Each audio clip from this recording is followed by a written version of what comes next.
Welcome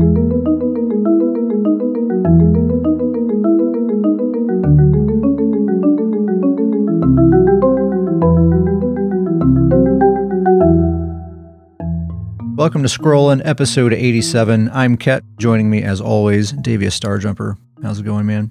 It's going. It's sounding very, very baritone this evening. This is, just testing out my new DJ voice, my radio voice. That's what I'm trying out here. I like it.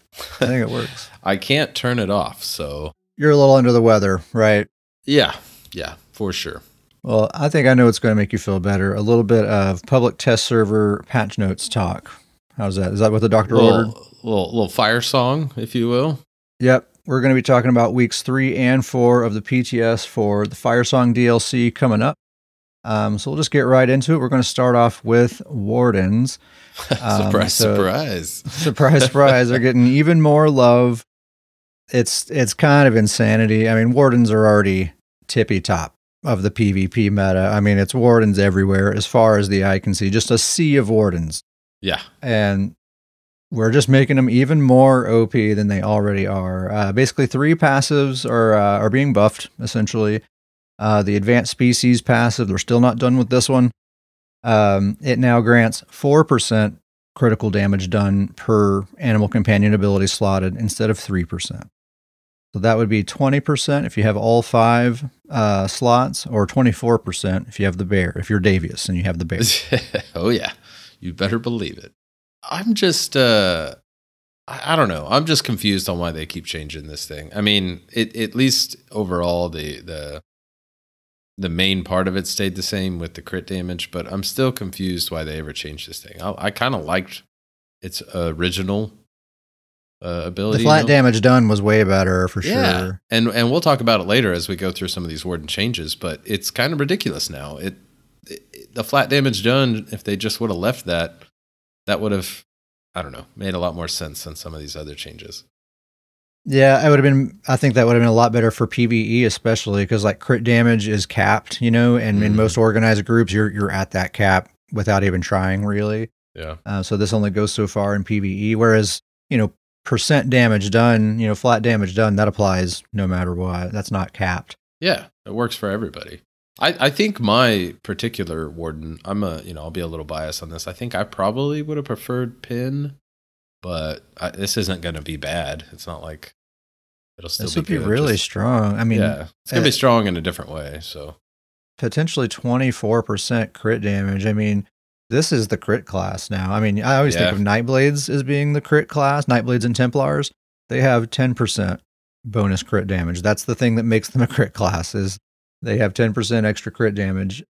Wardens have as much as 24%. They have a huge head start as far as stacking crit damage goes. I mean, if they happen to be wearing medium armor, they probably have minor force in their build. They're probably using frost, so they're applying minor brittle, most likely.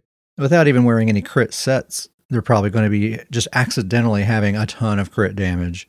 So in PvP, that's going to be super potent, I think. Wardens are going to be just fine. Oh, yeah. I mean, they're more than fine, yeah.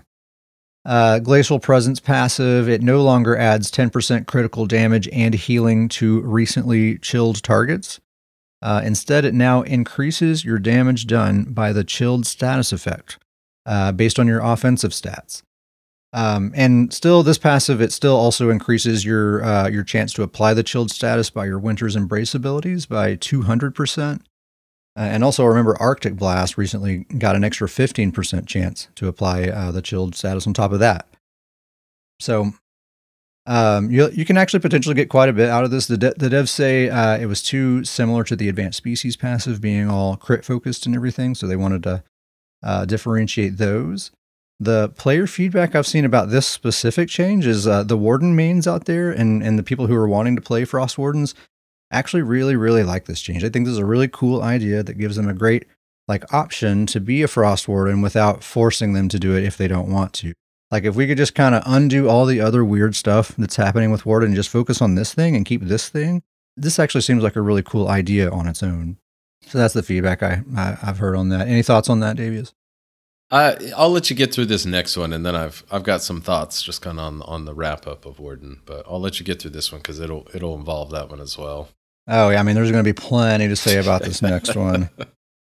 The Piercing Cold passive. If you remember on the last episode, we mentioned this one. This is the one that now gives you. It increases all damage done by 2%, or it increases all damage done by 10% if you're wielding a Frost Staff. Right? Remember that. Unanimously. Like unpopular decision, right? Like nobody likes this decision. Everyone hates it.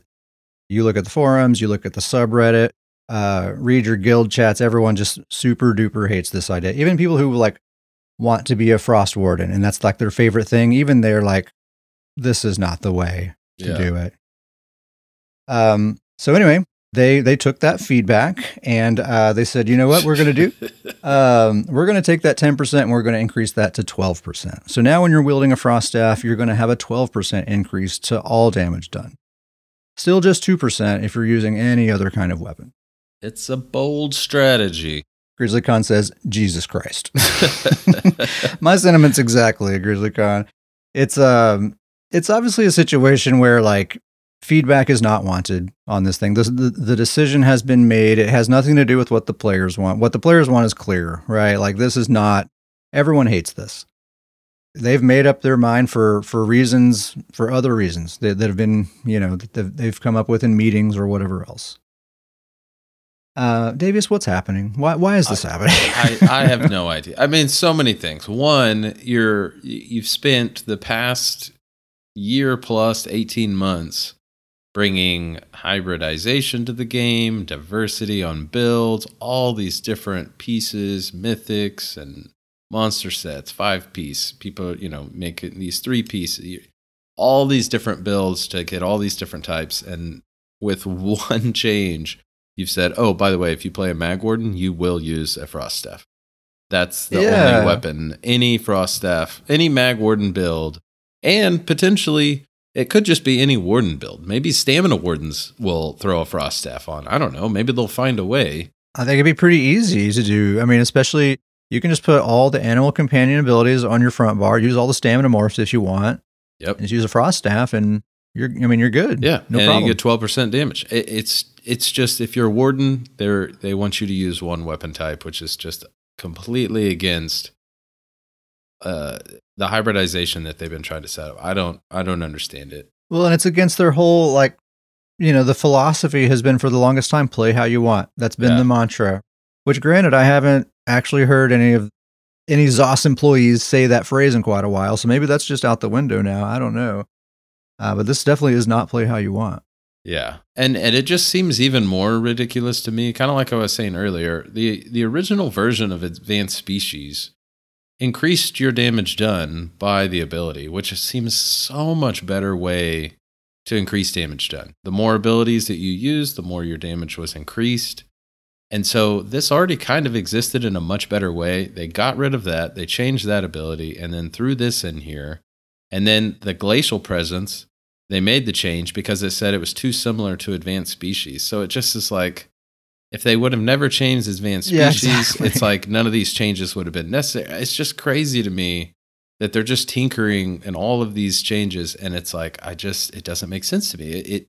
It really does seem just like not really planned. Like we're just trying stuff and like, oops, forgot about this thing. Well, let's just patch that up with some duct tape or whatever. And yeah, it really just seems very haphazard. It just seems crazy. And then to end it with this, where you have one weapon type that you can use if you're a Warden, just is not fun. Not fun at all. Seems very limiting if you're a Warden player out there, that if you don't use the weapon, if you don't use a Frost Staff, you're going to be, you're going to be playing with a handicap. And that's just... Yeah, you're just going to be willfully making a worse build if you don't use a Frost Staff. Yeah, that's just, I don't like it. Let's make a comparison to Dragon Knights, right? Like Dragon Knights are de facto, they're the fire mages in this game, right? No question. Like a Magicka Dragon Knight, that's a fire mage. And they can use any of the 3 Destro Staffs, and they do use any of the 3 Destro Staffs. It depends on the build and what they're wanting in their build. They can obviously use a Flame Staff that's going to give them more damage to their whip, to their light attacks, their single target dots. It's going to help them out with sustain. Since it's flame damage, they'll be applying the burning status a little more often. Yep. Lightning Staff's going to increase their leap damage, their fiery breath damage, any AoE dots.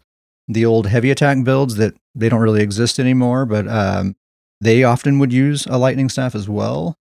And Frost Staff. Dragon Knights still often do use Frost Staffs because it gives them better crowd control and better survivability. So, like, they can use any of the 3 Frost Staffs. It just depends on the build. And in all 3 cases, the Dragon Knight, they never stop being a Fire Mage, right? They're a Fire Mage no matter what weapon they're using. Because it's the class abilities. And this is, I don't know, it just seems like a bad move. I mean, that's just my opinion, but I'm not a fan of every Warden I see going to be having a Frost Staff.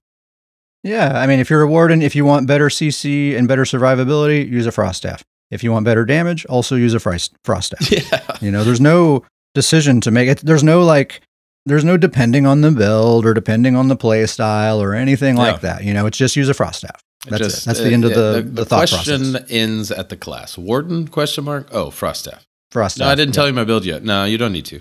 Yeah, it doesn't matter. Doesn't matter what you're doing. It doesn't matter. Just Frost Staff. Also, a really quick pro tip for anyone who isn't aware. I wasn't aware of this. I just never looked at the passives that closely. So when you use a Frost Staff, it makes you use Magicka whenever you block, but that's actually optional. You don't have to do that. The thing that makes you consume Magicka to block, that's the Trifocus passive from the Destro Staff skill line. The only other thing that does for a Frost Staff is it gives you the world's tiniest damage shield when you do a fully charged heavy attack. It's literally non-existent in PvP. You're not missing out on anything if you just don't put any points in that passive. And that way, you're still using stamina to block. And the passive that gives you an extra 20% block mitigation and an extra 36% block cost reduction when you're wielding a Frost Staff, that's a different passive. That's the Ancient Knowledge passive. So you can still have that and use stamina block. By the way, the 20% block mitigation, 36% block cost reduction, that's the same passives that the Sword and Shield gives you, right? It's the same effectiveness as Sword and Shield. Except with a Frost Staff, you have the choice to either use stamina or use Magicka. And in either case, really, you're not missing out on anything. It's just a choice you have. Yeah. I didn't really realize that. And once I did realize that, I was like, oh, well, then Warden's going to be unstoppable. Absolutely unstoppable. Yeah. And like you said, if you're a Stam Warden, throw a Frost Staff on there. There's really no reason not to at this point. Yeah. I mean, I'm trying to think of a downside. It's just if there's certain weapon abilities you really want to use would be the only reason not to, I mean, let's put this into perspective for a second here. So if you have a Frost Staff, increase all damage done by 12%. The Malakath Ring, which is a mythic item, increases all damage done by 16%, only 4% more. Oh, and it takes away all of your crit damage. Yeah, exactly. Or you could just have this passive. I get hung up on the fact that it's giving you that 12% damage and a Sword and Shield level of defensive bonuses as well at the same time. Extremely tanky, only for Wardens. A lot of damage. And I like the fact that the Frost Staff is used for as a tanky, Destro Staff option. And for any other class, you're sacrificing damage to have better crowd control, better survivability. That's the choice you're making. With Warden, there's no choice. I need to stop because I'm going to go insane. But, this does not result in a Frost Mage, right? Like forcing a Warden to use a Frost Staff, they're not a Frost Mage. Their primary damage skills, they deal magic damage and they're animal themed. They're not even Frost themed. To me, Frost is not a central theme of the Warden class. It's a thing that they use. They have a few abilities that deal Frost damage, but those are secondary effects of abilities that are actually really meant for tanking. Most of their damage is magic damage, and they're not Frost themed at all. This is all just dumb. It's just dumb. Yeah. To me, it doesn't even, even the Frost doesn't bother me because they have Frost abilities, I guess. But my thing is that all Wardens are going to be using this now. It doesn't matter if even if you're trying to make a Frost Warden, okay, well, you'll have a Frost Staff. Well, guess what? Now the Brawler Stamina Warden is also going to be having a Frost Staff. If you wanted to try to make a Warden have this Frost feel to it, this seems a silly way to do it because now everybody is going to be taking advantage of this. And it almost hurts anybody who is trying to make a Frost Warden because everybody's going to be jumping on this bandwagon. I'm actually thinking of like maybe a ranged Stamina Warden, bow back bar, Frost Staff front bar, and just use class abilities, the class range spammable and all of that. And that, I mean, you have all you need. You get the niche, the wings. That's the thing about Wardens is they're so like self-contained as a class, right? Like you can literally slot nothing but class abilities and you have a fully functional, complete build with everything you could possibly need for a PvP build. Well, in that front bar, you really could do all of those animal abilities, and then you give yourself that 20% crit damage buff. Throw a Frost Staff on there, get your 12% damage buff, and you're really, I mean, you're gonna be set. We keep saying it, but you're not wasting any bar slots. Those are all like the Animal Companion skill line is a great skill line. Oh, it's fantastic. Like you can fill up your front bar with all Animal Companion abilities, and that's going to be a good build. Yeah, put some defensive abilities on the back bar, and you have a complete build there. Absolutely, you have you've got your Sub Assault, or I can't remember the Magica one. Deep Fissure, thank you. But yeah, that's your heavy hitting kind of delayed move. You've got your spammable, you've got your wings for your speed and for your You got a dot. Yeah, you got your dot with the Fletcher flies. And then you got your sustain with the niche and your cleansing. So and then that's your damage buff too, is the niche. Yep. So you really are set with that front bar there. Yeah, I mean, I think we will see a lot of Wardens wielding a Frost Staff, using all those Animal Companion abilities. I kind of like the fact that they're being encouraged to slot class abilities. That's a good thing. I just don't like the Frost Staff thing. I don't like that they're forcing them to use a specific weapon. So we'll see how that goes. I mean, their mind's made up on this. Obviously, they decided it's Warden's time to be on top. They already are on top, but they need to be on topper, Even higher. Yeah. So we'll keep an eye on that. Probably not going to be fun. I can tell you I've not really been enjoying this Warden-dominated meta. I'm kind of over it. I wasn't really into it to begin with, so I'm like super duper over it. I didn't mind it in the beginning just because, we had said like Wardens seemed to kind of be MIA there for a while, but the tankiness that's kind of come along with it, and it's made it where there's a whole bunch more heals and a whole bunch more tanky players, and it's just kill counts have just gone. Yeah, because that's the thing. They're not just tanky. They make everyone around them more tanky too, and that's a big part of the tanky meta. Yeah. Gummy Bear says, imagine a pre-made of just Frost Wardens. Not hard to imagine. Just jump into the group queue and that's what it is, basically. So anyway, that's all the class adjustments being made. It's just those 3 Warden passives, nothing else to any other classes on weeks 3 or 4. Destruction Staff, the weakness to elements ability, the base ability now lasts 30 seconds instead of 20 seconds. The Elemental Drain Morph now lasts 60 seconds instead of 23 seconds. And the Elemental Susceptibility Morph is now 30 seconds instead of 60 seconds. So they kind of moved those durations around a little bit. Also, the Elemental Susceptibility Morph, that's really hard to say, Elemental Susceptibility. It also now applies each elemental status effect, burning, chilled, and concussed every 6 seconds, rather than applying a random one of the 3 every 6 seconds. So you get all 3 elemental statuses basically for the entire duration of this ability. So this is a free to cast ability. The base thing that it does is it gives the target major breach. Mm-hmm. Plus it gives them burning. That's a fairly strong dot. Concussed gives them minor vulnerability. Chilled gives them minor maim and minor brittle if you have a Frost Staff. If you're using the Vatistrand Destro, that puts that beam on them. It's a lot of damage. I mean, it's a whole lot of stuff happening from a free to cast ability. No resource cost at all. I'm actually kind of excited about this one. I feel like that the Destruction Staff skill line doesn't get used a whole lot. At least in a PvP standpoint, that it seems like it doesn't get a whole lot of use. And so, I don't know. I'm excited to see maybe these abilities used a lot more. It's been a while since we've seen that Vatistrand Destro, but I 100% agree. This, buffing this ability, that we may see that Vatistrand Destro staff again. Our buddy Uncle Sam, his OP dueling Stam Crow build, he's actually been using a Vatistrand Frost Staff on the back bar for a long time on that build, and he's been swearing by it this whole time. So this Fawn's Lark cladding, the new mythic item, that's the one where you sprint through targets and it gives them that new charm status that prevents them from casting abilities while moving towards you. It's a really neat, really interesting new thing, and we were concerned on the last episode that this might be breaking the CC rules. Like, it seems really cool, except if it breaks the CC rules, this is going to be a disaster. Yeah. Looks like our concerns have been alleviated here. They say they fixed an issue where players affected by the charm status could still move freely. So charmed players will now move toward the last location of the charm caster and stay there until the effects of charm have worn off or have ended early by cleansing or breaking free. Beautiful. That's poetry. Yeah. So yeah, if you can break free from it, that must mean it's crowd control. You have CC immunity after that, right?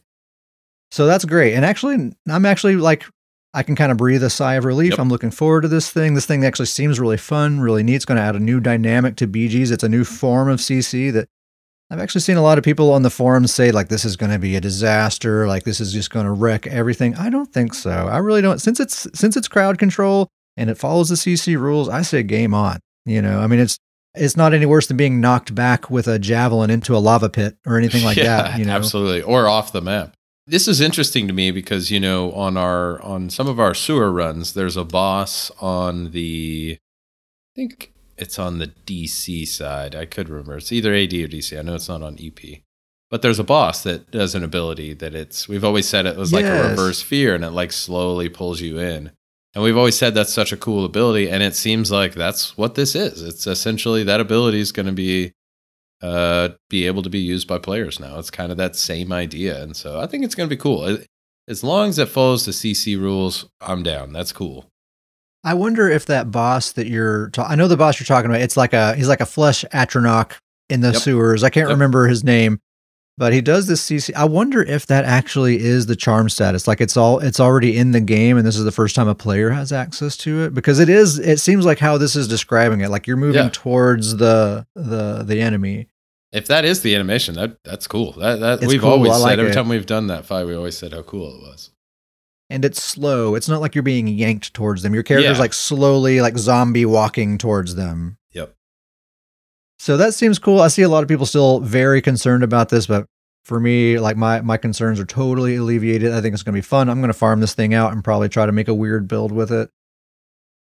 Here's another really cool thing. This is actually a minor thing that probably a lot of people will overlook in the notes, but this affects me greatly. They fixed an issue where you could become stuck heavy attacking indefinitely after roll dodging while inputting a light attack.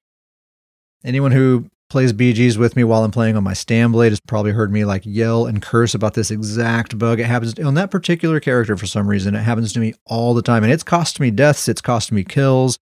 It's a really, really bad bug. I'm glad that they're fixing that. Yeah, that's when it happens to you, you're just stuck. There's nothing.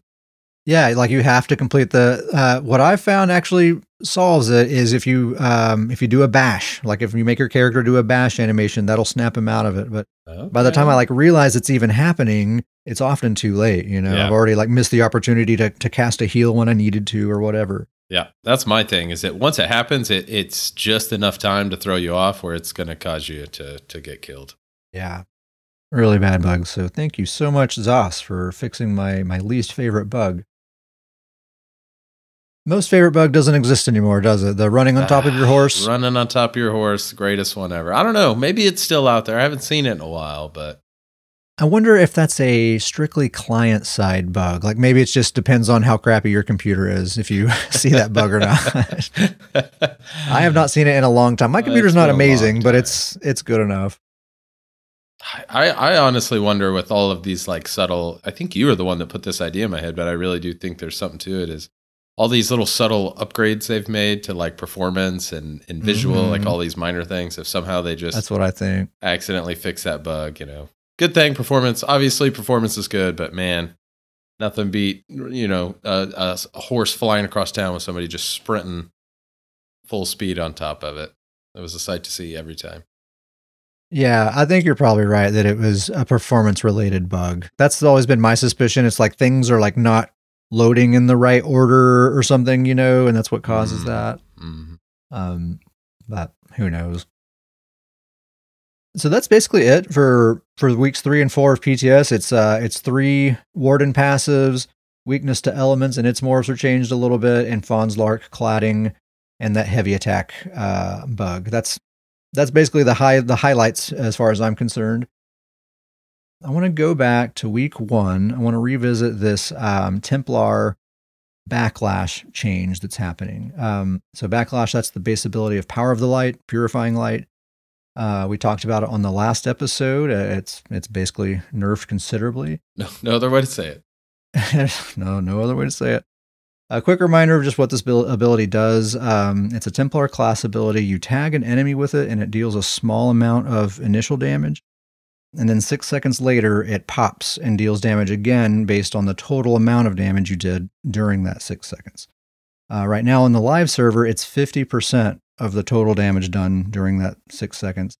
This new version, it's going to pop for up to 200% of the initial hit's damage based on the damage done. So it's figuring that math a little bit differently. They also made it more difficult to reach that maximum 200% bonus than it is right now. So we said all that on the last episode. The reason we're revisiting it now is there's been some testing done. Shout out to Marshmallow Man. I don't think he actually listens to the podcast, but he posted his test results on the official forums, and a lot of other people were chiming in with very similar results. So it seems accurate. I haven't done the testing myself, but I am going to trust Marshmallow Man and others who are reporting in. So Zoss said that this ability, if you reach the full 200% maximum bonus, that it should be about the same potency as the current version of this ability. Seems to be that is false. Seems to be that if you reach the full 200% bonus, it's going to be about 15% less damage than the live version of this ability. So maximum bonus versus maximum bonus, 15% less damage. On top of that, so they said they made it more difficult to reach that maximum bonus. Turns out they made it a lot more difficult. So right now, let's say you have a 20k tooltip on this ability. The maximum bonus for this ability is 20k. That's the most damage it can possibly deal. So that means in that 6-second duration, you need to deal 40,000 damage. And then you'll get the full bonus. 40,000 damage, that's doable. Even in PvP, you might not get it every time, but you'll get it a fair amount of time. It's totally doable. This new version, to get the full 200% maximum bonus, you're going to need to deal about 94,000 damage over 6 seconds. More than double. Yeah, not even double, like more than double. Not 40,000 damage, 94,000 damage. And I don't think that's even going to be possible for most builds in PvP. No. Maybe once in a while you can get it if someone's just straight standing there letting you target dummy them. But let's say you do. Even then, 15% less damage than you'll get right now. Listen, man, what the heck is going on with Templars? You're not invited anymore, Templars. Get out of here. Yeah, get out. Real. I mean, that is honestly how it feels. Get out of here. We're both Templar mains, right? It's hard not to feel like what the heck, man? Do you seriously just want me to quit? Like, I'm not threatening to quit. That's not what I'm saying. But it's like, man, it feels like you want me to stop playing. Listen, Templars, they were great. It's like the I don't know why this analogy popped in my head, just the good old Davis analogy here. But essentially, the Templars are like the middle school kids, sitting at the back of the bus. Everything's great. Well, the next bus stop was the high school kids, and they picked up a whole bunch of wardens, and they just shoved all the Templars right off the bus. Get out of here. I'm honestly at a loss. Just after seeing this broken down and like seeing how much of a nerf this is, on top of jabs being nerfed considerably, not just in terms of damage, jabs is just not as good of an ability. Like functionally, it's not as good. No. Burning Light, passive, super nerfed.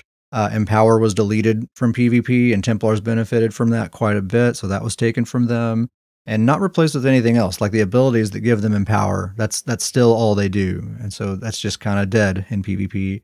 And like we were talking about last week, or last on the last episode, the very few Templars you see out there getting good results, it's not Power of the Light that's making them good. No, like it's the beam.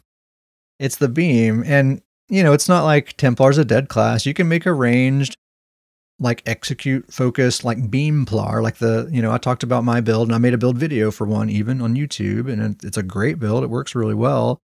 But man, that's not a Templar. You know what I mean? Yeah, That's not a real Templar. and it's kind of like, and I know you'll relate to this as a fellow Templar main. It's kind of a similar problem to what we were talking about with Warden. Of all these Wardens using frost staffs, is that Templar right now, like the only viable PvP Templar build is some version of that beam build. And it's, there used to see, a lot of different type of Templar builds, Magplar, StamPlar and tanky ones, brawler ones, speedy, roly-polies. And now it's just, if you see a Templar out there, it's a Beamplar, and that's kind of their singular window. And so it's just kind of a bummer to see them reduced to just this single way to go. And I know that, before most, Magplars, Stamplars, they all use jabs, but I don't know. I just feel like it allowed for a lot more freedom with different types. Yes, there was using jabs, but there were still different sets and things that went into it, and that was the spammable, so it still allowed for a lot of other abilities to be used with the jabs. And I don't know. Now it's just Beamplar. I could kind of see if there's someone like on the dev team that's, they see all these jab spamming Templars and they're thinking to themselves, like, these people don't know that there's a really good ranged Templar build that's possible that no one's using, and so they want to kind of encourage people to seek that build out and find that build. And I think, I'm just making up a scenario here, but I can imagine that being the case, and them wanting to kind of encourage you to explore a different kind of build for Templars, and it makes perfectly good sense. But do we have to just keep stabbing the classic Templar just over and over and over? Why can't both exist?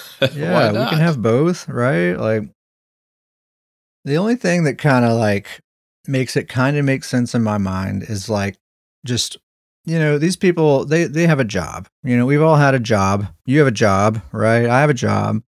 And I've certainly been in a situation where I'm the person who knows how to do a thing, and someone who is my superior, who's my boss, tells me to do a thing that I think is a bad idea. And I'll tell them, hey, I think that's a bad idea. But they'll say, do it anyway. And I'd like to keep my job, so I just do it. I could certainly see a situation like, this combat development team, they may hate this stuff as much as we do, but they have no choice in the matter. They're the ones that are doing it. They're the ones who have the know-how to make these changes and everything. But it's totally plausible that this decision was made by people who've never even played video games before. Yeah, it could be that they want people playing Wardens right now, and they want the Templar. They want the numbers down. It really is probably what it comes down to, is that some sort of spreadsheet that they're trying to, they're keeping track of characters and numbers of people playing certain characters, and they want to adjust that. Yeah, I'm sure it is something like that. So it sucks. I mean, we're both Templar mains. My Stamina Templar. Stamina Templar's in the worst shape of the two kind of Templar specs. I haven't been playing with mine at all. I do not feel enthusiastic about playing my Stamplar, my main character right now, and I've been avoiding her, really. I guess that's about all we have to say about that. Don't hurt yourself. Oh boy. I want to touch on this topic. This is a weird topic. This comes up in the forums and different places fairly often. Maybe once a week or so, you'll see someone post a conversation of something to the effect of, is ESO going into maintenance mode? Maintenance mode, that means like they're not really going to be putting out any content, no major updates. They're just kind of keeping the servers running. Just keep the lights on. Yeah, just keep the lights on until it's no longer profitable to do that. That's, pretty frequently people are like surmising that that's probably going to be the case here pretty soon. I can tell you right now, that is not the case at all. And basically every time this conversation comes up, comment after comment after comment is pointing to all this data, all this evidence that says absolutely not. This game has a long, long, long life ahead of it. It's still a very healthy game. It may or may not be going in a direction that you like, but there's no denying the fact that there are a ton of people playing ESO. The game is making a lot of money. Right. This wouldn't even be worth bringing up, except the most recent one of these conversations I saw, there actually was an official developer comment on the topic, which is very unusual for this type of topic. But Zos_Kevin says, we are not going into maintenance mode. We've got more exciting stuff on the horizon to keep everyone in Tamriel busy for some time. The team is excited to share more when we're ready, but until then, we have Firesong up next. What do you think, David? Does that inspire hope in your heart for the future of ESO? It actually really did. I actually found this message to be very refreshing. Like he didn't have to reply and say anything. I mean, these are just kind of trolly type posts. Usually people are angry about some decision in the game. And so they're like, it's maintenance mode, game over, doomsday, sky's falling. And so I could have just left it as another one of those. But to actually send this out, it was refreshing. And I know we've been a little down at the start of this podcast, but I'm gonna kind of flip the script here a little bit.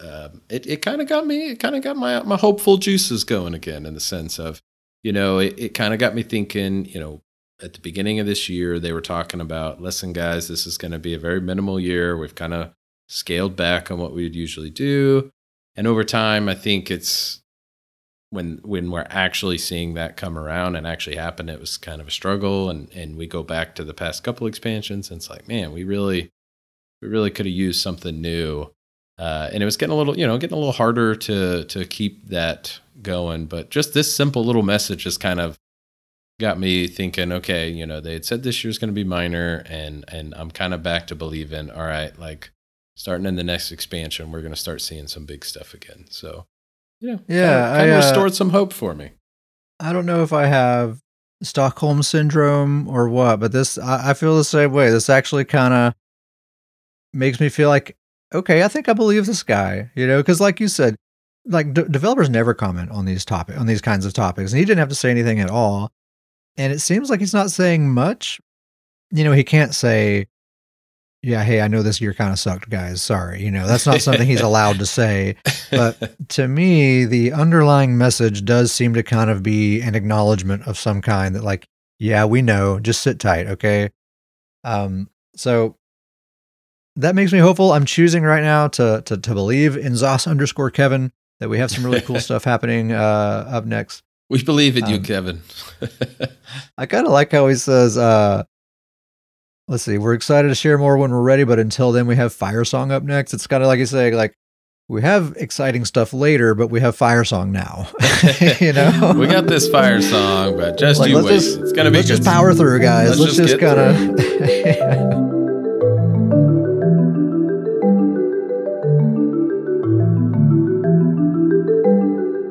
We had our what do you call it? Our singular guild event that we have, sit chair night. I think it's official. That's a Stone Guild event, the sit chair night. Oh, that's in stone. That's the one event that we know for sure. We got that one. That's like our second one we've done recently. Yeah, it's starting. We're on a roll, people. It's starting to become something. The goods are back. Everybody, get your fancy chairs out there. We love to see the different chairs. Grizzly Khan says /plant yourself night doesn't have the same ring to it.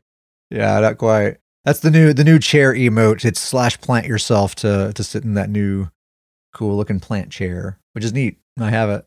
It's a good chair. Shout out to Grizzly Khan and shout out to Maddie. They joined us for a sit chair night, and it was the four of us. We were having a good time. Grizzly was on a Warden Healer, and the rest of the three of us, we were all on Dragon Knights. That was pretty cool. Just leapfrogging away. There were a lot of the leaps abounded. Is that the thing people say? Abund. Anyway, there were a lot of leaps happening. Pretty uneventful as far as PvP goes. The sewers were just like as dead as I've ever seen them. Yeah, we only had one fight, didn't we? I can't really call it a fight. Yeah, we saw an enemy. They attacked first. That's true. Okay, that's the rule of sit chair. We were just defending ourselves. It was actually turned out to be a guildmate that's in one of our the Battlegrounds guild that we're in. He whispered me. He's like, "Hey, why'd you guys 3vx me or 3v1 me?" I'm like, "Oh, I didn't realize who you were, dude. You attacked first. I'm sorry." So sorry, dude. Yeah, it was fun. It was mostly a PvE experience. We were just running through, killing all the mobs, killing all the bosses, basically just getting a lot of Telvar.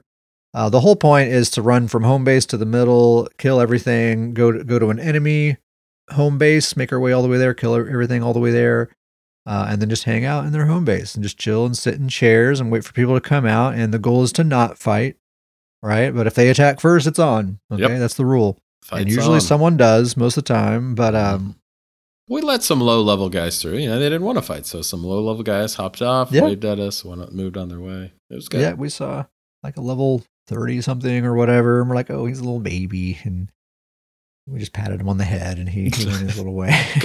go have fun, little guy. Get out of here, you. Give him a noogie. You rascal.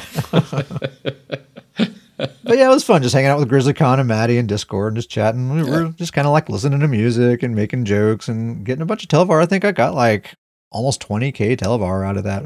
You also got another nice little treat. Oh yeah, I got that Soul Shriven Skin rune box from Molag Bal, and that thing apparently sells for between like 2 to 3 million gold. I need to log in and see if it's sold yet. Very nice. Yeah, I'm getting low on gold, so that was and I already have that skin, so I'm not tempted to keep it. Yep, pretty sweet. It was a good run. It was a lot of fun. Yeah, good sit chair night. I'll have to do it again here pretty soon. Also been playing a lot of BGs. That's, of course, mostly what I do most of the time in my free time is just, hey, let's jump into a BG. What else am I going to do? Still very low kill counts. I would say if you're like God mode, you get maybe 10, 11 kills. If you can break double digits, you're doing pretty good. And most of the time, most matches, I would say it's like 6 or 7, maybe 8 kills. Yeah, those are the high kill counts. That's a good match. That's a good match if you can get above 5. You're done pretty well. There are exceptions, of course. Like, I mean, you get the odd match here and there that are just bad matchups, and you can kind of just go on a slaughter fest. And I'll talk a little bit about my StamSorc after a while, but he got like a 23-0 a couple nights ago. I know you had a really good one as well on your StamSorc. So it happens. I mean, you get those matches now and then, but if I'm talking like it's prime time, everyone's logged in, you're getting good matchups with, MMR that's comparable to yours. It's hard to kill people. Very difficult. There's some tanky people out there. Yeah, and that's the thing is like nobody really poses a threat to anybody, right? Like they're either so tanky that even though I have a lot of damage, I can't really break through their defenses, or they're so tanky that they don't have any damage. And even though I'm very squishy, they don't have enough damage to really threaten me. And I really have found that to be the case. Like I'm just kind of strolling through the battlefield, very casually. Like I'll just kind of approach a fight. I can take a hit or two, kind of see like, okay, what's this build? What are they coming at me with? I don't have to be like super reactive to things. I have time to kind of think about what's happening, which I'm sure that sounds very appealing to some people. I do not like metas like that. I like it. You have to think fast. You have to be on your toes. And if you make the wrong decision, you're dead. That's what I like. I know not everyone's that way. But. Yeah. It seems like, not that long ago, it was, damage was super high and deaths were happening very frequent. And it feels like, old school shout out here, but it feels like we went from like in GoldenEye, we went from like everybody doing the golden gun to now we're like in a knife fight. It's just, wow. That's quite the throwback. I never played GoldenEye, but I assume there are people who know what you're talking about there. Yeah, there's people that'll get that. It's just, you went from like the one-shot kills where it's just people were dying like crazy, and now it's just, you just have to lay into people. Most of the time I see deaths happen in BG and is usually when the stalemate, people just get bored of it. And so one person will kind of scroll off. And sometimes I'm that one person. And you kind of stray away. And then just 4 people focusing one person usually can bring them down. But that's usually what ends up happening. Yeah, I mean, that's kind of been my BG experience. Like I'll go kind of looking for targets that I think can be killed in a reasonable amount of time. And I end up just kind of bouncing off a lot of people before I actually really engage in a fight. Like I'll lay a combo into someone, and if I can tell right away, like, oh, they barely took a scratch right there, like, never mind. You can, you can go. Turn around. I'll go find someone else. Luckily, I always build my characters to be really, really fast, so it's no problem to just run away and just say, no, we're not fighting. There's also too much crowd control. That's because there's a lot of wardens, a lot of frost damage, and you're just immobilized and stunned on there's cooldown. so much crowd control right now. Yeah. You're just constantly stuck to the ground, especially if you're melee. If you're playing in melee at all, you will be glued to the ground the entire time. Absolutely. A lot of classic dizzy swing StamSorcs out there. The people that I do see like kind of in God mode, you know, and they are getting like really high kill counts. It's almost always a StamSorc. And a lot of them are that classic dizzy swing spamming, just straight pure StamSorc. Like it's like a blast from the past. We're in this hybridization meta. Like every build is just like the weirdest thing you've ever seen. But then the strongest performer we see is just this old school dizzy swing StamSorc. I really like that. It's really cool. They're really good at it because they have some passives that help them stack weapon damage really high, and they can get away with like 0 sustain because they have Dark Deal. And so that's the key to success. Like if you're trying to really get some serious kills, make a StamSorc just with 0 investment in stamina or in stamina recovery. Just get your weapon damage as high as you can possibly get it, and just rely on Dark Deal for sustain. And that's the way people are doing it. It's the old school way. Yeah, just Dizzy and Executioner, Dawnbreaker. That's your build. That execute animation is one of the better animations of the game too. Oh yeah, it seriously feels like you're like chopping somebody's head off. You need some hardcore music playing when you get that thing going. Yeah, it's fun.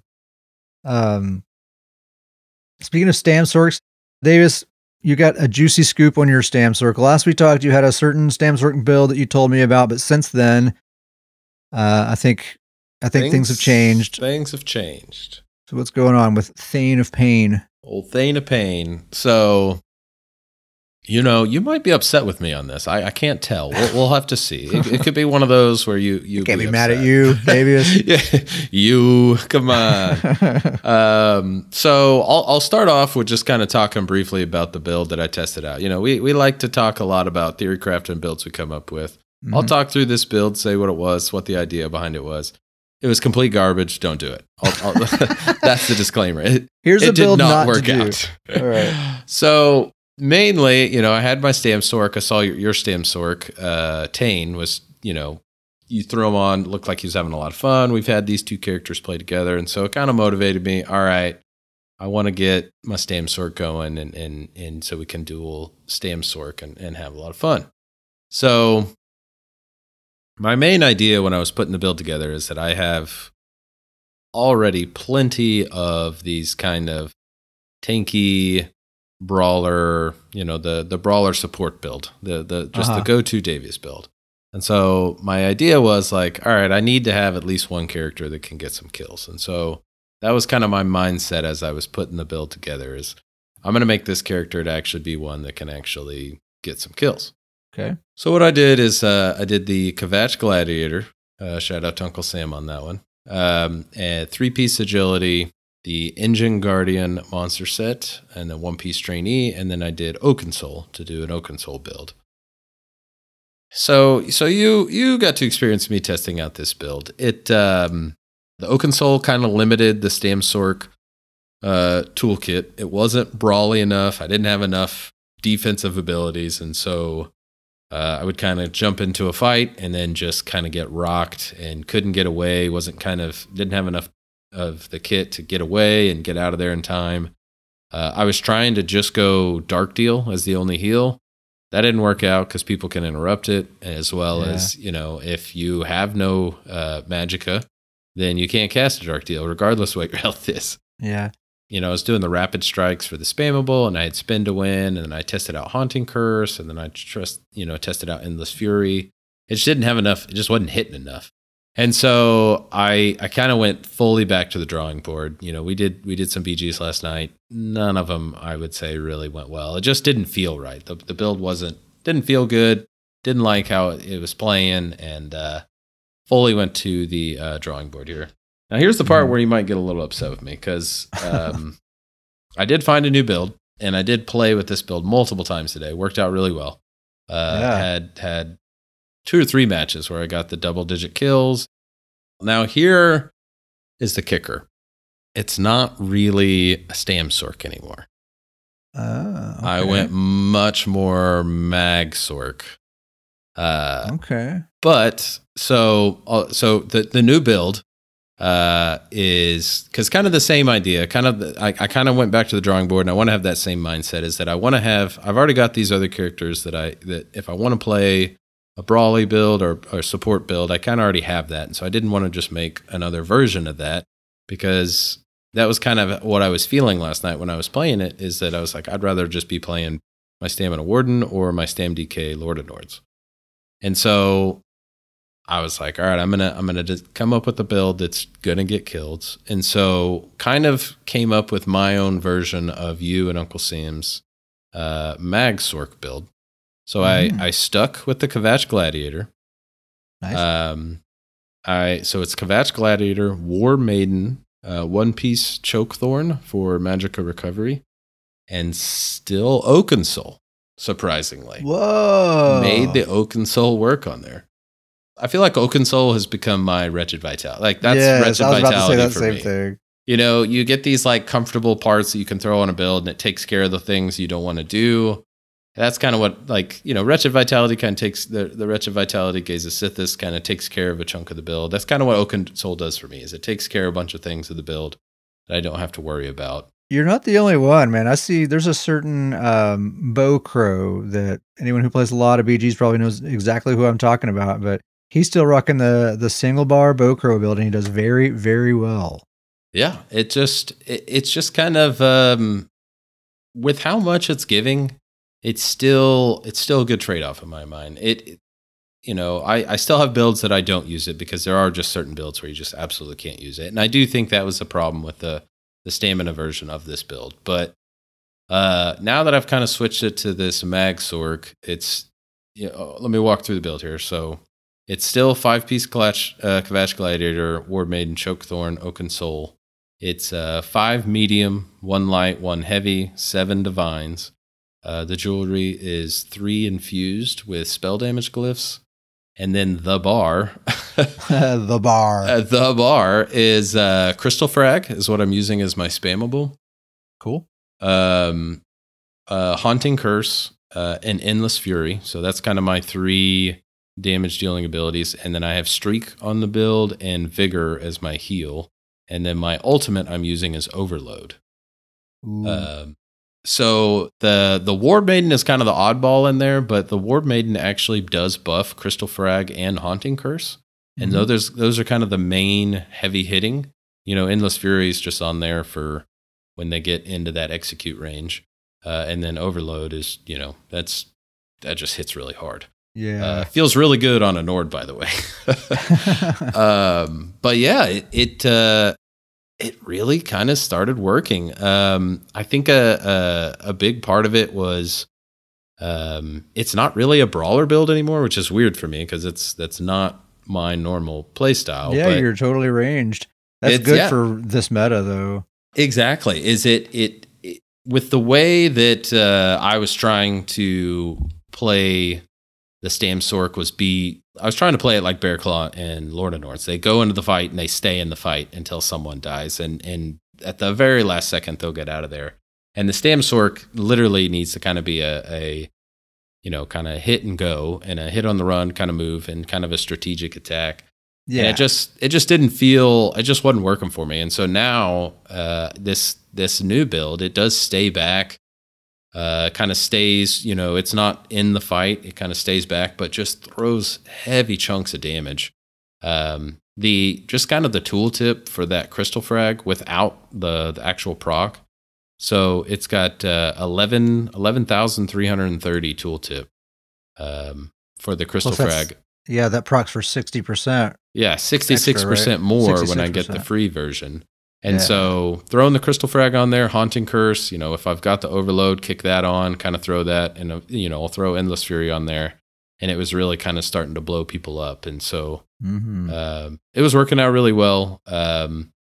Since it is kind of ranged and stays out of the fight, Vigor was enough to kind of keep me alive, and it was keeping tanky enough. You know, I can streak a couple times while Vigor's going, heal myself up, kind of turn back around, go back in. And they're kind of forced to come to me because it is range. So I've noticed a lot of times as I was streaking away, people would chase me down. And then, they would get me down and they were trying to chase me down to finish the kill. And very Sorc-like, I streaked away a couple times, and as they're coming towards me, just laid the combo in and just finished them off. And so I felt really good. It's definitely, a complete change of the build, kind of going very stamina Sorc brawly to this new build. But it did kind of accomplish what I was wanting. Is I was kind of wanting to at least have one character that can kind of get some kill counts and lay in some actual lethal damage. And it's worked really well. I actually really like how it plays, and it's nice to have with my other characters. It kind of gives me a different play style, if that's what I'm looking for. Yeah, it's nice to have something for every mood, right? Yeah, I like that. You need to get a hold of a One Piece Magma Incarnate if you don't already have it. That way you can have Magicka and Stamina Recovery from that. I do need to get that. I get a little extra dash sustain. But yeah, I felt really good about it. Like I said, I had one match where I got like 19 or 20 kills, and then I ended up doing like 5 or 6 matches with it today. And I think the worst one, I went like 9-5, and then the best one was like 19-2 or something like that. So even 9 kills is extremely good these days. It can lay in some damage when overload is like a build in itself. Yeah, well, and it's like you throw the curse on them, and that's a heavy hit, and then that's going to come back and hit, and then when you're spamming that crystal frags, when that procs, you get lucky with a couple of those, and then the haunting curse goes off, and then if the endless fury goes off, and while you have overload going, it's just like this chain reaction. It's like it's just so much laying into them at once. And then if they, heaven forbid, they do get below 25% health, that Kvatch Gladiator kicks in, and it is done. You may consider trying Bloodthirsty on the jewelry as well. I thought about that. My only thing on that is that I do like that this build isn't just completely focused on the executes. That's kind of like the infused spell damage that it has now. I kind of like that it can lay into them and deal some chunk damage to get them there. And plus, you only have vigor as your heal, so it's nice to have that extra spell damage. Absolutely, just to back that up. It's a very strong vigor. I think the tooltip on the vigor is like 23 or 24k over 5 seconds, which is that's very good. Absolutely what it needs, because sometimes it gets a little dicey, but. It was really, really nice because I was actually having some of the Sorc moments. Like there was many times today where I definitely should have died, but I just got out of there. They chased me down, and while they were chasing me down, my overload was back up. Just kicked it on, finished them off, went back to the fight. Really, that's what's great about overload. Like in just in a few seconds, you'll have enough for a couple of overloads. Like you get it so quick. You're not kidding. It is wild, especially on a Nord. Even good old Nord. Never doubt them, guys. Well, cool. So Thane of Pain, not so much a StamSorc. It seems pretty hybrid-y to me, though, really. He is. It is very hybrid-y. Medium armor. He has vigor. He is medium armor. He's got vigor. So it's where are your attribute points? It's a lot into Magicka. Okay. But it is a very hybrid-y. It's not a full MagSorc. But it is a hybrid style, but it's probably a little bit more Magicka based than. But hey, old Thane of Pain and Tane can, they can still Oh yeah, they're still can team up. Tane is an excellent executor himself. Make no mistake. We duoed with them a little bit last night, but you didn't have this kind of better build put together yet, right? Yeah, but we were still having a good time. I was having a really good time with Tane. This build, my StamSorc build, it really hasn't changed in a couple of patches now. No need to. It's still excellent. Still total. I have no desire to change a single. Well, actually, I take that back. There is one little thing I'm considering. I'll talk about that here in just a minute. But either way, it's a great build, whether I do that thing or not. It's been a while since I played with StamSorc, and every time it's just kind of the same experience when I log back on with him. I jump in, I just do one BG. I'm just like, oh my gosh, this is just the best thing in the world. This guy was on a rampage last night. Oh man, he is, and that's just what he does. He's always that's never not the mode that he's in, And I just forget when I go long periods of time. I'll just get to a point when I do play with my StamSorc, it's like, okay, I have other characters that I must play with. So I'll put Tane to the side and, some time passes and I forget about StamSorc. And then I'll log in. It's just, oh my gosh, all over again. I forgot how good this guy was. Yeah. And, I am a Stamina Templar main, but I really have always considered StamSorc to be kind of my secondary main, just because that's the play style that I like, that I'm kind of good at, and that is fun for me. That's actually, StamSorcs were designed for that, right? Yeah. That's actually like the thing that they do. And I think I play StamSorc well. I feel like I do well with it. Absolutely. And so since my StamPlar is in such bad shape right now, when I'm in the mood for that play style, StamSorc is just it right now. And they're on the tippy top. I mean, they're right up there, like all these tanky wardens and everything else like that. The StamSorcs are the ones chopping them down, if anyone is. Mm-hmm. And this dude is on par with my Execute MagSorc. Like I talked about my MagSorc episode or two ago. He's very focused. He's using that Kvatch Gladiator set that you're using, 1475 weapon and spell damage against targets who are in execute range. And so when he has the full Kvatch Gladiator proc, it's like a 16k Mage's Wrath is his tooltip on that. Tane, my StamSorc, when he has all his buffs active, his Mage's Wrath is 16.6k, just with his normal stats, So he and plus he has 2 execute abilities. I should probably just talk about what the build is. So the build is Briarheart as a front bar set with dual wield, Wretched Vitality on the back bar with a bow, Gaze of Sithis Mythic Helm, and 3 agility on the jewelry.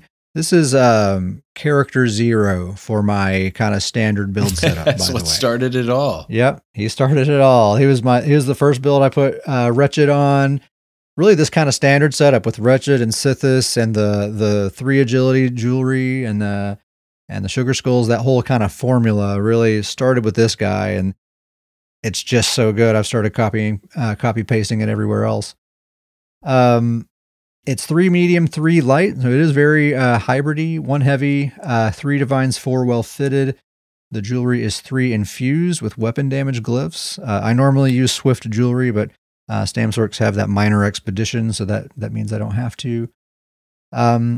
Super duper good build. I'm really surprised actually that I don't see more StamSorcs using a similar build, because it's so extremely good. I never don't get amazing results with it. Yeah. And I really don't see a lot of other StamSorcs out there. And I mean, I'm going to boast just a moment. Just bear with me. Now that Savage Werewolf, like OP Bowsorc build is gone, now that that's been nerfed out of existence, I don't see a lot of StamSorc builds competing with Tane these days. I see a lot of really good StamSorcs, but like I was talking about all those Dizzy Swing StamSorcs and how they're doing really well. That is true. They're doing really well, but they're not doing as well as Tane is. No, Tane is, I've witnessed it firsthand. And I do think part of it is that, you mentioned this is kind of your premier playstyle, and it is like you lock in on that hit and run strategic, like come in, lay the fire down, then you're out of there. They can't hit you. It's a sight to see when you're teaming up with old Tane. It's a lot of, you get a lot of kills and you do not die. Yeah, he does not die easily, and he doesn't really have a super strong healing kit, really. He just stays on the move, and you maintain that situational awareness and streak. Just spam the heck out of streak. I am possibly looking for an alternative to Briarheart. And I am on record as saying that I'll never take Briarheart off my StamSorc. That is big time news. Yeah, I still love Briarheart. It's a great set, and the only reason I'm even thinking about taking it off is because I actually want to use more light armor on this guy. The one pain point, it's not even that much of a pain point, but if there is a pain point, I would like to have more Magicka sustain. Like stamina sustain, not a problem. I have infinite stamina. But I would really, really like to have more Magicka, because I use a lot of Magicka on this dude. He's very hybridy. But as long as I'm using Briarheart, I'm stuck with 3 medium on the body with how I have this build set up. So, I mean, I may not, and I may just kind of learn to get good with that, and not change anything, and it'll still be fine. But scrollingpodcast@gmail.com if you have any suggestions for like a good front bar set for my stamina sorcerer that is either light armor or crafted. That's what I'm kind of looking for. But otherwise, the build is perfect, and I think it'd actually be like totally fine if I don't change a thing. It'd be tough to trade out that 450 weapon damage that Briarheart gives very consistently. Too. Yeah. That's a lot of weapon damage for a set to give just that flat amount. It's very easy proc. Yep, very easy to proc. Plus, it gives you a little bit of, I think, it gives you a little health recovery or a heal or something on top of it. Grizzly, that's very interesting. Overwhelming Surge would be thematically super cool. Max Magicka, weapon and spell damage. I wonder how strong that shock damage thing would end up being. I may look into that. I think the potential problem with that overwhelming surge is I don't think you're gonna deal enough damage. That's kind of my thought. Is like, yep. I might just lack that stank that I have right now. But interesting idea. I'm going to at least plug it into the build editor and see what some tooltips look like. I really like that. But yeah, I mean, I can totally just leave the build as it is, and it's pretty much perfect. I'm kind of used to the new Rapid Strikes animation. Davies, I think you said you kind of like it too, right? Yeah, I like it. I when I was using it, threw some axes on there. It looks pretty good with some axes. I like it. I like it, but maybe not for the reasons that Zos wants me to like it. Like, I think it's funny. I still think it's funny, but it's like in an endearing way, Like I like it. It looks like my character is flailing around like a madman, like just a lunatic, just swinging these things all over the place. Yeah, no technique, no, he's just slinging these things around. But it actually, it actually feels like good to weave and to use. I actually think it's a good feeling ability, despite like whether you like how it looks or not. It does really good damage. Probably the best spammable in the whole game right now, which is kind of sad, but good for Tane. His whole kind of gimmick is he's a double execute build. So he has Endless Fury, the Sorc ability, and he has Spin to Win. And the only reason that works is because Fury has that 4-second delay, so you can line it up so that you hit your target with both of them simultaneously. So his combo, he does a Haunting Curse, hits them with the Endless Fury, streaks into them to stun them, and then lay into them with the Rapid Strikes until they get into execute range, and then you do a Spin to Win, and Fury will pop right at that same time. Sometimes Fury will just take them out on its own, and you'll just spin and hit nothing at all, but a lot of the time, especially with this very tanky meta that we're in, just because somebody's in execute range and just because you hit them with an execute ability doesn't necessarily mean they're going to die. No. But if you hit them with 2 execute abilities at the same time, they probably will die. That's kind of what's hilarious about it. And when I first thought of this, when I was first putting that build together, and I was like, 2 execute abilities, that seems silly. It's actually amazing. It's actually really, really amazing. And that's why I was saying, I think this guy's a better executioner than my execute focused MagSorc, because his Endless Fury hits just as hard, plus all the rest of his damage has that amount of damage behind it as well.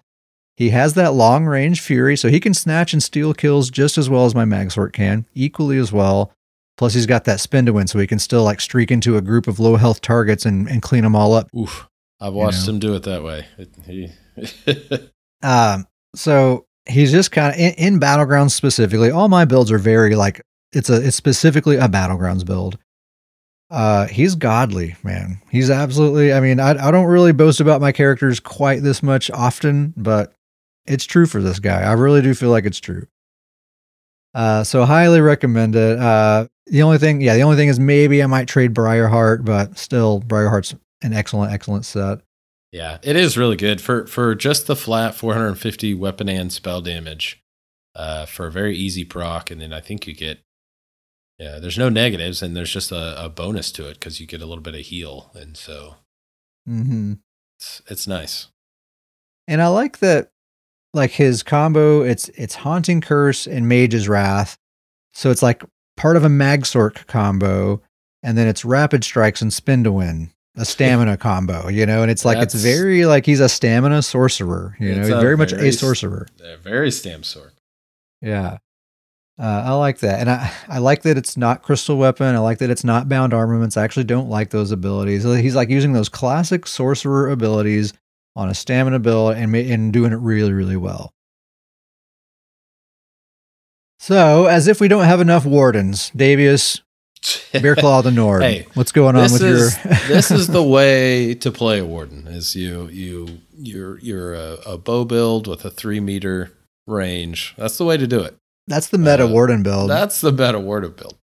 No, I got to talk about old Bearclaw. I know I've talked about him recently, and I haven't really made any changes to the build, but I got to talk about him just because I really am liking this build. It's working out really well. You got to follow your heart. That's just the way to go. So just a reminder, it is, speaking of Briarheart, 5-piece Briarheart, 2-piece Baylorg, which I'll talk more about that. That's that secret sauce of the build. 2-piece Trainee, the Vadish Rambo, which, you know, that's the glory part to the build right there. And then the another Oakensoul. You're all Oakensoul all the way down now. It's just, well, yeah, it's getting pretty dang close. I think I've got 4 builds out there with it now. Yeah. It's growing. It's 6 medium, 1 heavy, 3 defines, 4 well fitted, and then the jewelry is 3 infused weapon damage glyphs, and the bar, the bar. There is only the bar. There's only the bar. And so the spammable is the point blank snipe. And then the only other damage ability I have is sub assault. And then I do use the bear for the ultimate, which he does his own thing, does damage. And then he has an AoE where he can stun people. And then if you actually activate the ult for 75 ult, you can use the bear as an execute. And it's a very effective execute. I think that's kind of the part that people sleep on in the bear is that bear will completely get me kills. People do not expect it when he's charging up, but it's like I don't remember the tooltip exactly, but it's like a 15, 20K execute, and that only amplifies if they're actually, in the execute range. So it's a 15 or so K tooltip, not including the execute bonus. Right. 100% execute bonus if they're under the 50%. So he can hit hard.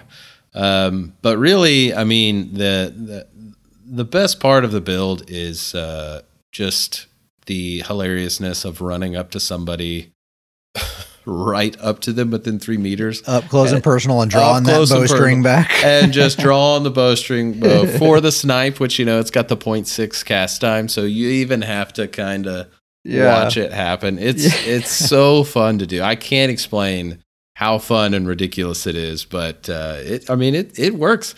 The other abilities I have on there are the Warden Wings, which gives me speed and takes off what's the word I'm looking for? Snare removal. Snare removal. Thank you. Which passive morph did you choose? You get the Berserk? Or no, you already get that from Oakensoul. I already got that from the minor evasion. Yep. So I get minor evasion because I already get the minor Berserk from Oakensoul.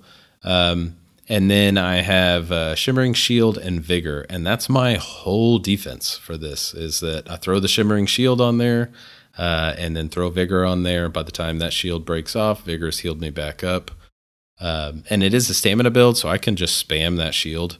I'll just kick the wings on and run, and as they're throwing things at me, I'm just spamming that shield while Vigor's healing me up. And then I'll turn back around, run right back up to him, start unloading some snipes. The build works really well. It's very much a brawler very much a brawler build. It feels very, very tanky for very limited defense that it has. Being a Nord, being a Warden, you're just kind of inherently very just robust. Yep. Well, and that wings, now that they made that change, that's such an unbelievable ability. The speed I'm with so the glad snare they did that, because removal- it's such a cool looking ability. Yes. So I'm glad that it's like, oh, I have to use this ability. It's too good not to use, and it looks so awesome. Yeah. So interestingly enough, the one change that I've thought about on this was also swapping out Briarheart, which I don't know why we do this. Briarheart's such a great set. It's great. I potentially thought about putting Swamp Raider on for Briarheart because Swamp Raider would be a buff to both Snipe and Sub Assault, which are two major damaging parts of the build. But I actually have decided not to do it, mainly just because while it would amplify those two abilities, I want the overall weapon and spell damage that Briarheart's given me because I need it. I need it for that vigor. I need it for, it's nice to have a little bit extra for the bear. Grizzly says getting swampy. Getting swampy. Swamp Raider. And so I think I'm going to stick with the Briarheart just because I want that overall weapon and spell damage. With this build having very little defense, I need that vigor to hit as hard as it does. But yeah, I mean, we've talked about a lot of when we group up or play duo BGs. A lot of the characters that we're playing with, whether if I'm playing with Uncle Sam or playing with you, there's usually some sort of execute or some very kill heavy build. And so I really, really like how this one has paired with those characters, just in the sense that this build's not going to get a lot of kills right now. It doesn't have any execute style abilities. I mean, you use the bear. I can't tell you how refreshing it is when you get that bear execute off on people. It's glorious. But that bear can't quite keep up with a Endless Fury. It's not run quite as fast. It doesn't run that fast.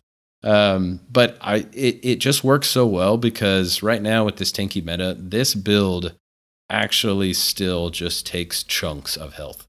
And when it just starts unloading those snipes and then a sub assault goes off, it gets it gets enemies into that execute range. And then I just let my teammates just kind of finish them off. And then they kind of go to work once that character gets that low.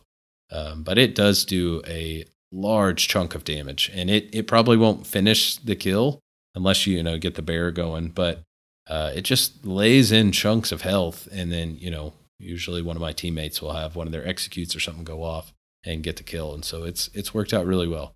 Very much the assist leader in the BGs that I've been at. It gets a whole bunch of assists. Yeah, I just love the idea of a close range bow brawler too. It's so much fun. Great concept. It's good. It is probably one of the silliest, and because of that, one of the more fun builds I have right now to play with. Yeah. It's pretty glorious. Nice.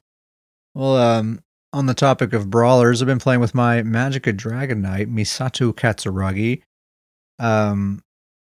I just kind of randomly got the urge to play with my MagDK a couple of weeks ago, and I didn't really have a particular idea for a build, but I have my kind of standard template that I use on all my builds. So I was like, I know I can throw that on there, probably Burning Spell Weave, and surely that'll be good enough to just kind of jump into some BGs and have a good time.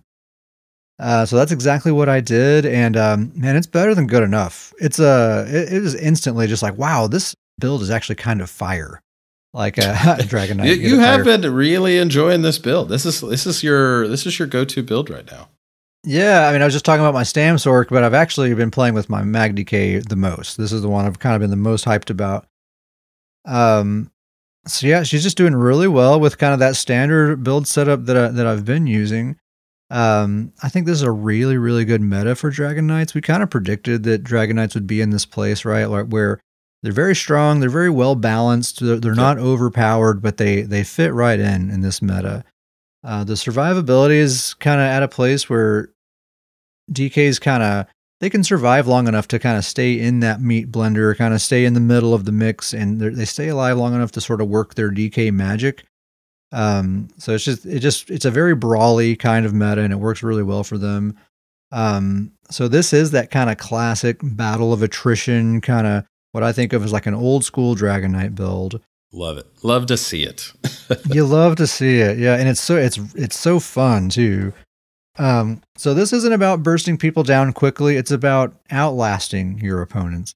And Davis, I think it was just a couple of episodes ago, you mentioned that in this meta, that's a great strategy for this meta because fights tend to go on for a long time because it's hard to kill people. So if you can outlast your opponent, that's often the winning strategy. Yeah. And guess what Dragonites in particular specialize in. It's exactly that. Oh yeah.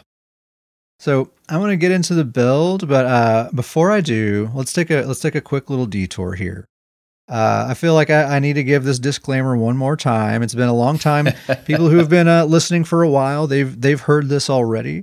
But anyone who's been listening, I don't know, who just started listening in the last month or so, you might have noticed that, man, Ket's builds sure are like all really similar, right? They use like a lot of the same stuff. A lot of Wretched Vitality, Gaze of Sithis, and Bewitched Sugar Skulls, right? That's like in basically every build that I have. So if you go back and listen to older episodes, listen to me talk about some builds before I discovered Wretched Vitality, you'll see I know how to make other builds. Okay. Like I can be creative and I can come up with some really weird builds that work well. I know how to do it. But I've gotten to a point where I kind of don't want to use sets that play the game for me, is kind of how I like to phrase it. So it's not that I'm opposed to proc sets, but I want to, if I use a proc set, like Wretched Vitality is a proc set. It procs and gives me a bunch of recovery. Mm-hmm. So I'm totally fine with that. I just don't want to use a proc set that like an animation plays and like does damage for me or something like that. That's kind of these days I'm trying to avoid that. Just kind of the way I feel good about a build is if I win and it feels like it was fair and square, like I just have really good stats. My character is very powerful, has a lot of damage. If I know how to push the buttons right and make it all work right. GrizzlyCon laughs in Bad Sally proc meta build. Yeah. I mean, yes, I've been all over the cancerous proc meta. I've had the cheesiest builds there are, okay? Like, we all go through phases. We all learn and grow over time, and who knows, maybe this will just be a phase, but I don't know. I feel like this is just kind of where I've ended up with things, where I just kind of want to have really good stat builds, and I want to feel good about the victories that I have, and that it's actually a result of skill and knowing how to play the game. That's just kind of where I'm at these days. And so, and absolutely no hate to anyone who does use those builds. Like, I mean, our good buddy Uncle Sam, he cheeses the heck out of procs and gets a ton of kills. It's great. It's hilarious.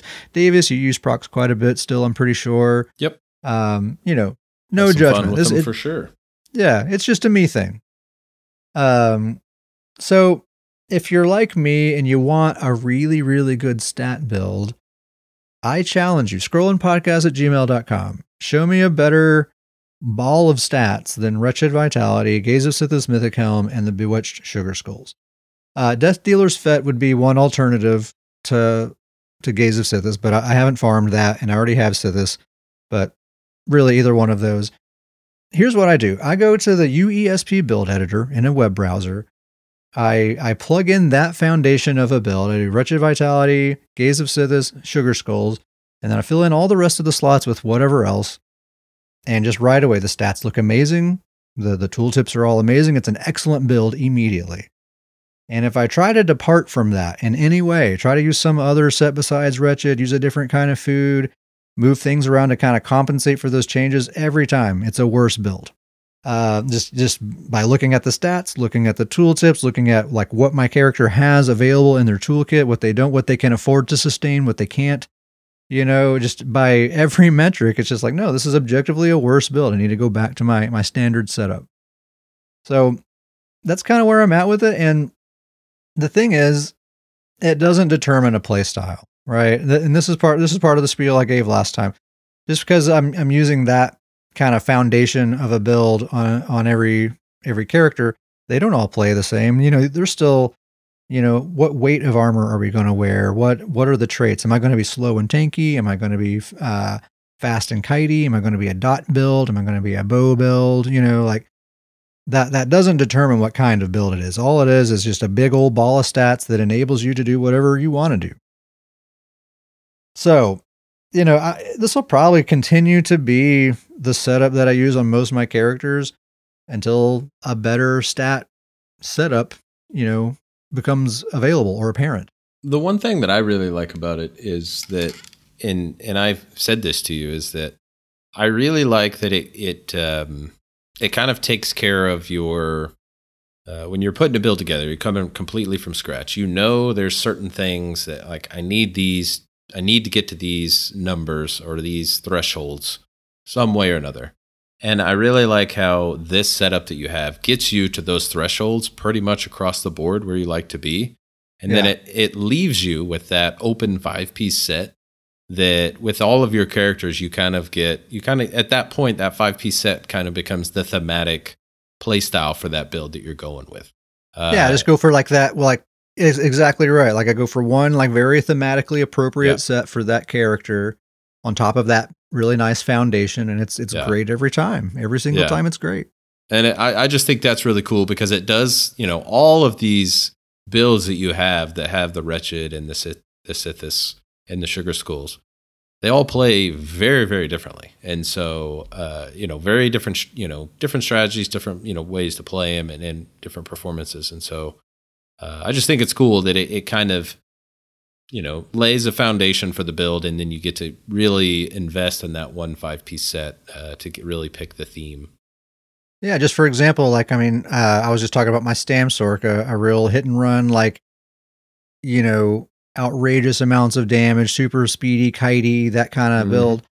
And then I have Despair, my Magic and Necromancer healer, who's all about crowd control and debuffing enemies and healing allies, and totally different thing entirely, but still built on that same foundation.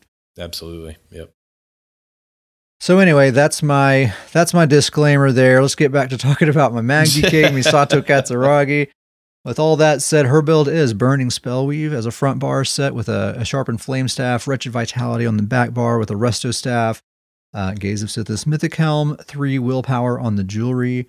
It's 3 light, 3 medium. I've really been enjoying that 3 light, 3 medium on my builds. 1 heavy with the Sithis Helm, 4 divines, 3 well fitted. The jewelry is 3 swift with weapon damage glyphs on all 3. She's a Breton using the Atronach Mundus, Sugar Skulls for the food, and Tri-Stat potions. Gummy Bear, live fast, die last. I like that. So super solid build. Burning Spellweave, obviously, that's just been a staple set for Dragon Knights since forever. And now that I actually have a Flame Staff, it took me so long to get one. You're going to have to pry that from Misato's cold dead fingers, okay? Like, she's not letting that thing go. You can nerf it into the ground. Misato's never letting go of Burning Spellweave. Took so long to get that staff. And when they finally introduced the set curation system, that's when I said, okay, I'm finally going to go get that staff. First run. Got it on the first run. That, I don't know what first runs are like. That's... Well, first run after many, many, many runs before set curation. Back in the day, yeah. So Burning Spellweave is great. It's a good amount of damage. It also helps with sustain because it applies that burning status, and that helps DKs out with sustain. So you can never go wrong with Burning Spellweave. Great front bar set too, because when it procs, you flip to the back bar, you keep that weapon and spell damage. So it still applies to reheals. Really nice. Wretched Vitality. Just got done having a whole spiel about it, but man, it's so good on a Dragon Knight. I'm talking about playing this build as a brawler. Like this is not a hit and run build. This is a build that's meant to get up in the action and stay in there and just kind of generally be a problem for the enemies. Wretched Vitality absolutely enables that kind of playstyle. I have all the Magicka recover I need to be a Magicka build, but also all that stamina recovery. I can be as aggressive as I want to be. I always have gas in the tank to take whatever defensive maneuvers, dodging, breaking free, any of that. It's never a problem. It's just, it makes my Dragon Knight feel like a Dragon Knight, honestly. Like, it makes me feel like I can be aggressive like that and not have to like run and hide every time something happens. It's great for the same reason that Shacklebreaker, like back in the day when Shacklebreaker was so popular, almost every Dragon Knight, Magicka and Stamina was using Shacklebreaker for this exact same reason. It's just a better version of that. Flame Lash, that's the morph of choice for the whip that I like, especially for a brawler. I think that's the only choice. That's the one where you target a stunned or immobilized enemy and it sets them off balance. And then if you target any off balance enemy, it procs the special Power Lash where you do the twirly animation, you do extra damage. You also heal for quite a bit. It's like a 10k heal on my character here. and it has a reduced cost. And there's no cooldown on that power lash. The entire time that person is off balance, which I think is 7 seconds, you're getting that power lash every single solitary time for that entire duration. So it's not as much burst as the Molten Whip morph, but it's a lot more consistent pressure, and that's kind of what this build is all about. And it, like I was talking about how Wretched enables you to really play like a brawler, Flame Lash is kind of another component of that, because you are getting that big burst heal every single time you land that power lash proc. So that often for me, I find that is like the difference between me being able to actually get a kill or not, because it allows me to just kind of keep pushing a little bit, like a couple of more spams, and I'll have this kill, and I'm healing through whatever damage is coming my way. Talons and Fossilize, my favorite two Dragon Knight abilities. Talons immobilizes targets, also puts a really strong dot on them, and then Fossilize stuns targets. And it also immobilizes them once the stun ends. And immobilize and stuns are two different forms of CC. They're on two separate cooldowns. So you can immobilize someone and stun them right afterwards. So my favorite thing to do is to run into a group of people and lock everybody down with Talons, and then pick out a target and just start hammering them with my whip. And since they're immobilized, I'm setting them off balance. I'm getting that power lash proc, and then 7 straight seconds of power lash. So I just keep hammering them with that power lash until they dodge out of Talons, and then I fossilize, and then just resume the whip, resume the power lash. And of course, Talons is putting a really strong dot on them. I also have Flames of Oblivion. That's adding some extra pressure every few seconds. I have the Leap Ultimate for a finisher if I need it. It's actually a surprising amount of damage for like when you're just kind of looking at, like if you're just watching me attack someone, it looks like I'm just spamming the whip, really, and that's the only thing I'm doing. There's actually more going on than that. It's a surprising amount of damage that creeps up on people more often than you'd think. So it works really well, but really getting a lot of kills really isn't the main goal. I'm kind of taking the Davius approach here. I'm being a support brawler. I'm trying to soften everybody up, and basically like set my teammates up to snatch those kills. And I certainly get some kills. I mean, Misato, she gets like 7-8 kills a match in a really sweaty one, which is really good by this meta standards. She has a lot of damage too. Like if it's a decent match with some good fights, it's like 10 minutes or longer. She's like hovering around the 1.5 million damage ballpark. We haven't done it yet, but I'm really looking forward to the Misato and Lord of Nord's combo. That's gonna be fun. Double DK, just go in there and just cause havoc. That's gonna be really fun. We do have to make that happen here pretty soon. What is it that makes it so fun about doing like two of the same class duos? It's always, I don't know. I always just like it. It's always a blast. Yeah. It's always good. Her healing setup is Resolving Vigor, Blessing of Restoration. That's the Resto Staff AoE Burst Heal, and the Resto Ultimate. A pretty concise healing kit, but very, very effective. Resolving Vigor, that's the best part of having Wretched Vitality. Having Vigor on a Magicka Dragon Knight, that's kind of the final piece of the puzzle that makes it all feel amazing. Wretched Vitality, the Flame Lash morph of the whip, and Resolving Vigor. Those three things combined, I think, are like really what makes the build feel super duper amazing. Vigor's a really strong heal. It's strictly a selfish heal, so I don't have to worry about trying to heal anyone else with it. It's basically the only thing. It is the only magic or the only stamina ability I have slotted. So aside from just taking defensive maneuvers and stuff, with Wretched, I have all the stamina. I can cast it as much as I want. I don't have to worry about it. As many times. So that's just, as far as like that brawler sort of like just stay aggressive, stay in the mix of things and everything else, along with the crowd control and all of that. That just makes all the difference having Vigor on there.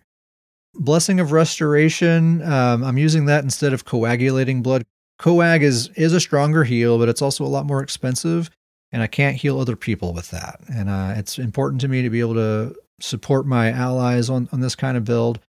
Blessing of Restoration isn't that much weaker, and it's quite a bit cheaper, and I can heal other people with it. And it's plenty of healing. I cast a Vigor, I cast a Blessing of Restoration, my health bar's full. done. No big deal. So yeah, build feels great. The fashion is great. I'm using all Honor Guard light, except the pants are Ragata light. I'm normally not too matchy with the fashion. I like to kind of mix it up, but that Honor Guard light is pretty tight. It's great look. Looking set. Yeah, and Misato that's a very good look for a character. Looks fantastic. Yeah, she's very kind of like sort of Japanese, like a feudal Japan kind of looking character. It's not necessarily samurai looking though. I don't know how to put it. No, yeah, I wouldn't say it's samurai, but it's a good look. It's a good look. It's very good look. So yeah, MagDK, probably going to stick with her for a while. Probably these two, MagDK and the StamSorc. I think those are going to continue to be my main squeezes for a while. I'm not feeling Templar. That's my main. I'm definitely not feeling Warden. I don't know. I might pick up my Bowcrow here pretty soon. Maybe it's been a while for him. It seems like it might be a good time for him. The old Bowcrow. I do actually have a really good Warden build figured out, but I don't want to play Warden right now. What I will one thing, if I can go back to Bear Claw. I mentioned I was gonna talk about it, and then I forgot to do so. But sure. I wanted to talk about Baylorg and why that is the extra sauce. Yeah. And so, like I talked about, the point blank snipe and with the crazy amount of extra damage that's doing, the extra sauce that really is what lays the chunk of health is that Baylorg.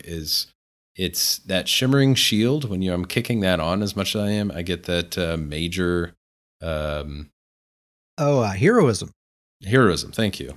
Blanked on that. I should know that one. It's my favorite buff there. I get major heroism, and I am a Nord, as always. And so the ultimate is just constantly going up. And that bear execute ult, you don't have to use it as an execute. You can really just hit anybody with it. And so when if I do run into somebody that has that kind of extra tankiness and even the regular point blank snipes with all that extra damage isn't laying into them, I can kick that Baylorg on, and it just a reminder what Baylorg does. It is 23, the amount of ult spent, and it's not the cost of your ult, it's how much you spend. You get that much weapon and spell damage, and then 23 times that amount offensive penetration. And so that is why that is the secret sauce. So that ult generate is very, very high with the shimmering shield and being a Nord. And so I can constantly get hundreds. I'm spending and getting hundreds of ult when I'm kicking off that bear, and it is it very much works as the secret sauce to that build to really even lay chunks of damage into the tankiest of players. Yeah. It's cool to have that bear that has such a low cost. I mean, I know you kind of want to save that ultimate up to get a bigger prop from Baylor, but it's nice that you have that option to kick it on so frequently. Yeah, I mean, and that's the nice thing is that when I want to save it up and really get a lot of damage, I can. But if I'm in a situation and I need something quick and need just a little bit of extra sauce, I can kick it off almost all the time I have it. And so I can kick it on and just get enough to kind of, constantly have just an extra buff going. Yeah. Is that it for Bear Claw? Yeah, sorry. I had to talk about that Baylorg and just I remember you mentioned that early on, but then we just got sidetracked. I got sidetracked. You talk about Bear Claw, I get excited. But the shimmering shield and the Baylorg it is a beautiful combo between those two on that build.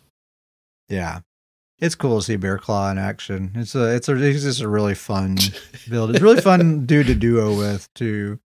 I just imagine from other players' standpoint, like they see this guy run around with this big bow because he's got his look. He's got a huge bow. I made sure I got a big old massive bow, and it's just funny because you see this guy with the bow, and then he, if you're a range character, you're kind of sitting back. He's just running right past you into the fight. Like, hold on, let me get in there before I start shooting this thing. It's just great. I don't see enough point blank snipe builds out there. Oh, it's good stuff. I know we already said it, but it's just like seeing someone just 3 meters away, just like standing on their toes, just drawing that bowstring back. so great. Good. So good. All right. I guess that's everything that's been going on. Emails and shoutouts. We did get an email this week from none other than the man himself, Grizzly Khan. It's a shout out. The email is a shout out request. So shout out via Grizzly to Crimson for single-handedly raising the degeneracy quotient of the Discord server. So he's just referring to, we were just kind of goofing off in the Discord text chat a couple of weeks ago, and Crimson was making some off-color kind of kind of jokes. Not the typical kind of humor that we have on the server, but it wasn't too out of line. I thought it was pretty funny. There was some talk of some choking going on. Hey, whatever you're into, it's fine. It's fine. I can't wait for you to lead, like, go from this to lead straight into the Stoon Scoons call out. Well, real quick, another shout out to Grizzly Con just for writing in. Thanks for the email, Absolutely. Grizzly Con. Shout out Grizzly Con. Shout out again to Grizzly Con and Gummy Bear for joining us in the text chat or the voice chat tonight. Thanks for always appreciate it for being here tonight. We have a guild. The guild's name is Stoon's Goons, best named guild on the PCNA server. If you'd like to be a member, you can send us an email at scrollandpodcast@gmail.com, and we will send you an invite. If your guild roster is full, that's okay. We can invite you to the Discord server, and that's really where most of the action is happening anyway. And anyone who's in the Discord, in my mind, is a fully fledged goon all the way. So scrollandpodcast@gmail.com if you'd like to join. Also, I should have said this a moment ago, but if you just want to send us an email, you can send us an email at scrollandpodcast@gmail.com. You can ask us any questions, make any suggestions for the show. Just say hello, anything you want. scrollandpodcast@gmail.com. Anything else, Davius? I think that's everything. Okay. Thank you very much for listening. We'll see you next time.